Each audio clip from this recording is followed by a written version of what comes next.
1987년 여름, 양철 지붕으로 덮인 허름한 한밭집을 운영하는 두 자매. 그녀들에겐 작은 비밀이 있습니다. 그리고 그 비밀을 지키기 위한 폭력은 또 다른 폭력을 부르고 악순환으로 이어지는데요.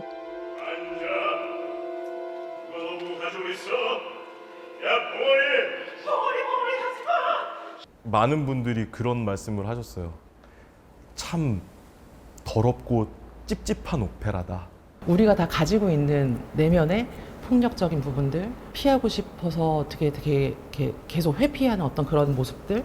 내가 아마 어릴 때 느꼈던 상처도 떠올려지는 사람들이 있을 것이고, 또 내가 줬던 상처가 떠올리는 사람들도 있을 텐데, 그냥 그런 것들이 자연스럽게 생각나고 스쳐 지나가면은 그것으로 만족할 것 같아요.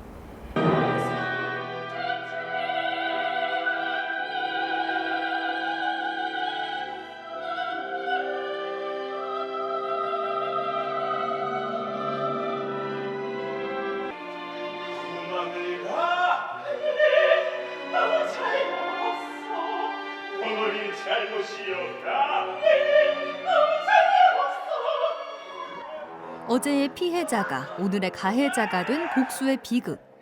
폭력의 악순환이 가져온 또 다른 반전까지. 대구를 찾아온 창작 오페라 양철 지붕을 만났습니다.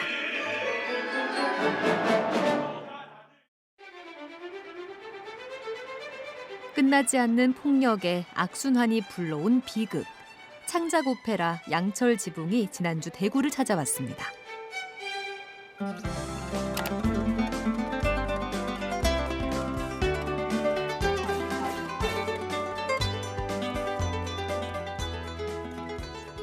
양철 지붕은 인간의 폭력성을 다룬 작품인데요. 사회적으로 이루어진 인식에서 벗어나서 조금 더 인간의 본질적인 관점에서 작품을 바라보려고 했습니다. 폭력에 대한 어떤 재단보다는 그 폭력을 야기한 각각의 인물들이 놓인 상황이나 감정에 초점을 맞춰서 작품을 풀어내려고 했고요. 건설 현장 간이식당을 운영하는 현숙, 지숙 자매에게 어느 날 과거로부터 반갑지 않은 손님이 찾아옵니다.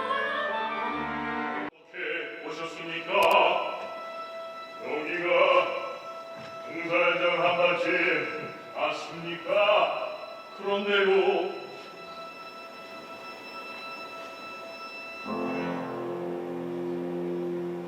여기 혹시 유연숙이라고 있습니까? 유연숙? 그럼 유지숙은 있습니까? 뭐해 인사하지 않고?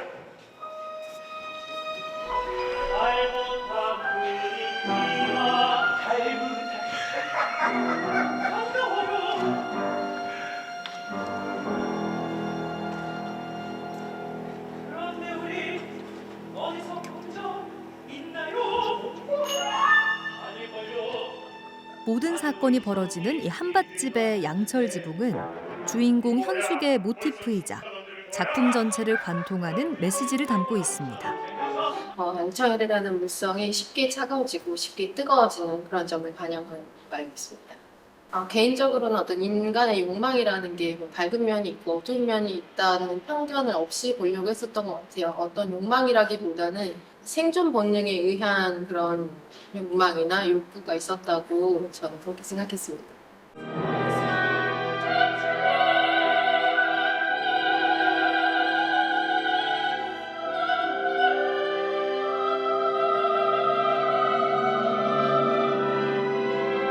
지숙이라는 캐릭터가 말을 하지 못하는 언어 장애를 가진 역할인데, 이게 이제 성악가가 무대에서 그런 연기를 하면서 노래를 한다는 게 관객들 입장에서는 좀 이입하기 어려운 점이 될 것 같아서 배우랑 성악가를 둘 다 섭외를 해서 배우분이 수어로 연기를 해주시고 성악가분이 오케스트라 피트에서 그런 감정을 노래를 전달하는 걸로 곡을 찾아서 작업했습니다.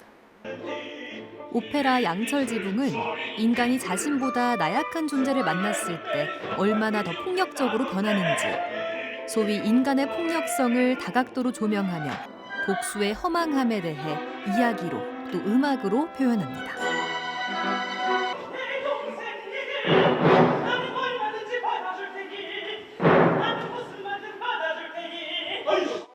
계속해서 새로운 정보를 관객에게 주는 것보다는 제가 만들어 놓은 그 모티브가 변형돼 가는 것을 관객이 느끼게 하는 게 더 효과적이라고 생각을 하고요.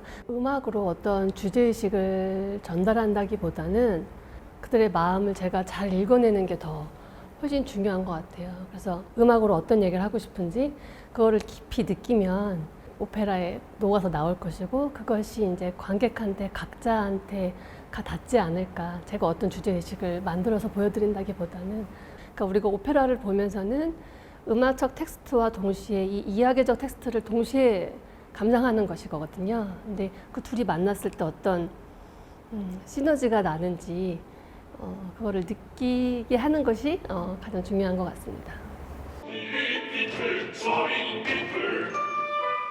극중 유현숙을 둘러싼 벗어날 수 없는 폭력은 파사칼리아라는 음악적 형식으로 표현됩니다.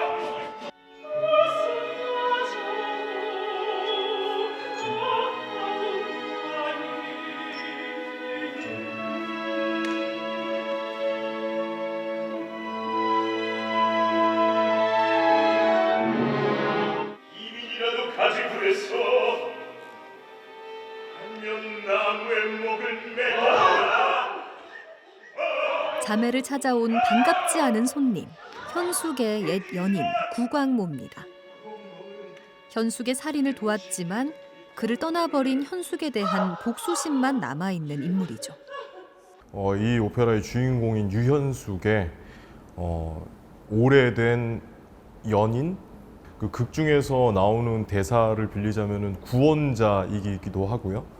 폭력에 노출되어 있는 그런 애인을 지키기 위한 그런 명분으로 함께 살인을 저지르게 되고, 그리고 그렇게 되면서 내 인생이 잘못되었다라고 생각을 하게 되고 그것에 대한 원망과 집착으로 평생을 살아오고 있는 그러한 역할입니다.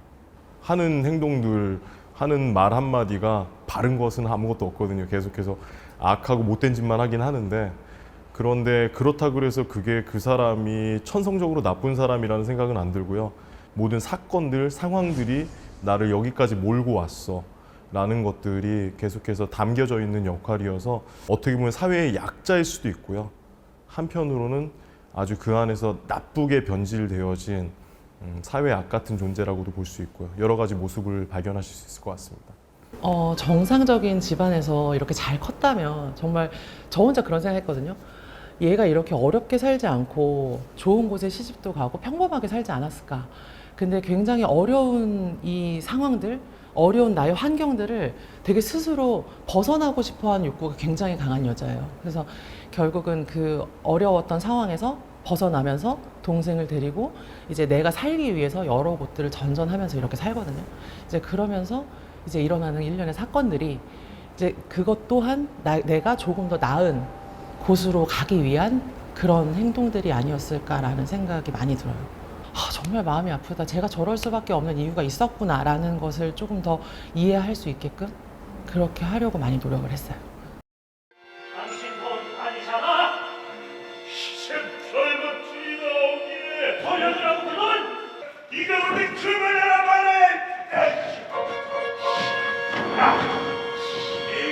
많이 찢어졌네요. 일소 어떡해요. 괜찮습니다.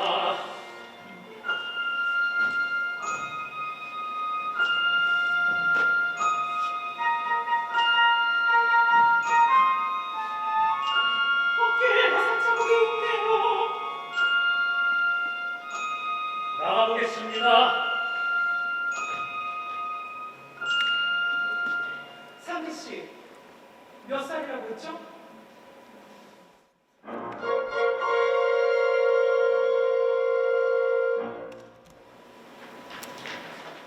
그런데 제 마음을 처음부터 끝까지 잡고 있었던 거는 유지숙의 아리아예요. 근데 그 아리아 제목이 이제 세상은 듣지 않아 라는 노래인데, 우리가 서로 너무 듣지 않는 사회에 살고 있다는 생각을 굉장히 많이 했었고, 특히나 힘이 없는 사람들일수록 더 우리가 그렇게 하기가 쉽다는 생각이 들어서서 이 인물을 굉장히 오페라 전체에서 좀 안아주고 싶었고, 네, 그래서 그 노래가 관객한테 잘 닿을 수 있으면 좋겠다.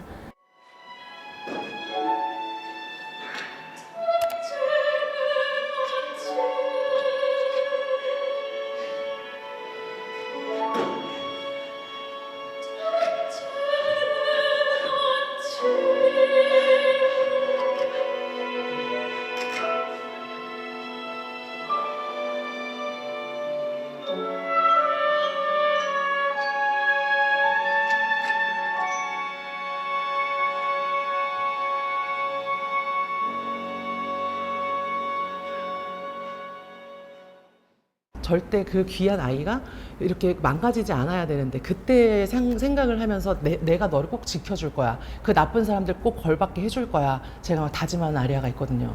그러니까 그 장면이 굉장히 저는 제가 노래를 하면서도 막 실제로 연습할 때 많이 울었어요. 그래서 노래를 이제 할 수 없을 정도로 막 눈물이 나고 그랬던 장면이 있어요. 내 나이 17 바람도 봄빛도 웃음마저도 아까운 나이.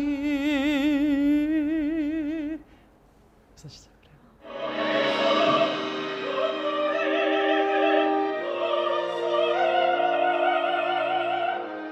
한여름의 폭염과 폭우에 그대로 노출된 차가운 양철 지붕 아래. 과연 두 자매는 끝나지 않는 폭력의 굴레에서 벗어날 수 있을까요?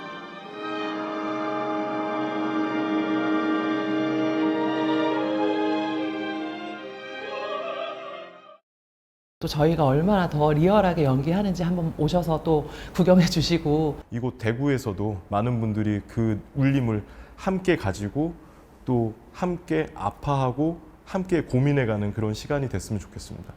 편견을 버리시고 그냥 있는 그대로 작품을 봐주신다면 작품이 가지고 있는 음악적인 요소나 극적인 요소나 이런 것들을 오히려 더 충분히 잘 즐기실 수 있지 않을까 생각합니다. 양철 지붕 아래 복수와 폭력이란 악순환에 갇힌 사람들. 이들을 통해 관객들은 내면에 숨겨진 각자의 그림자와 마주합니다. 사회의 밑바닥, 약자들의 절망을 치열하게 그린 오페라 양철 지붕이었습니다.